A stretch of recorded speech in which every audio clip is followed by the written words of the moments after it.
ભગવાન બિરસા મુંડાની 150મી જન્મજયંતિની રાષ્ટ્રીય ઉજવણીના ભાગરૂપે જનજાતિ ગૌરવ વર્ષ મહોત્સવ મનાવવામાં આવી રહ્યો છે। મુખ્યમંત્રી ભૂપેન્દ્ર પટેલે અંબાજી ખાતેથી 713 કિલોમીટરની જનજાતીય ગૌરવ રથ યાત્રાનું પ્રસ્થાન કરાવ્યું હતું, જે આદિજાતિ વિસ્તારોને આવરી લઈને એકતાનગર સુધી પહોંચશે।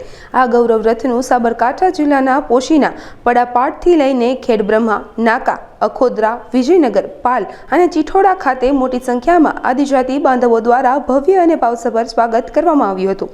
મંત્રી પી.સી. બરંડાએ જણાવ્યું હતું કે આ રથયાત્રાનો ઉદ્દેશ્ય ભગવાન બિરસા મુંડાના બલિદાનને ઉજાગર કરીને આદિજાતિ સમાજના ભવ્ય ઇતિહાસને છેવાડાના લોકો સુધી પહોંચાડવાનો છે।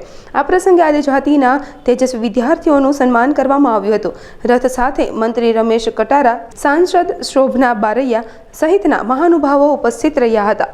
ભગવાન બિરસા મુંડાની 150મી જન્મજયંતિ નિમિત્તે ભગવાન બિરસા મુંડાની આ એક યાત્રા નીકળી છે। એમાં અંબાજીથી શરૂઆત કરી છે। માન્ય મુખ્યમંત્રીશ્રી હતા અને મંત્રીશ્રીઓ હતા અને આજે અહીંયા સાબરકાંઠાના દળવાવ ગામે દળવાવ ગામે શહીદોની આજે અમે શ્રદ્ધાંજલિ આપી છે અને પાલ ગામે તમામ મોટી સંખ્યામાં અમારા કાર્યકર્તાઓ, ભાઈઓ અને બહેનો ઉપસ્થિત રહ્યા અને તમામ વહીવટીતંત્ર આજે સાથે રહી આ કાર્યક્રમ અમે પૂર્ણ કર્યો છે અને આજે આ બીજો દિવસ છે। બીજા દિવસના અંતે હવે સાબરકાંઠા અરવલ્લીમાં જવાના અને અરવલ્લીમાં પણ આખો આ કાર્યક્રમ છેક 13 તારીખ સુધી કેવડિયા ખાતેનો આ કાર્યક્રમ થશે।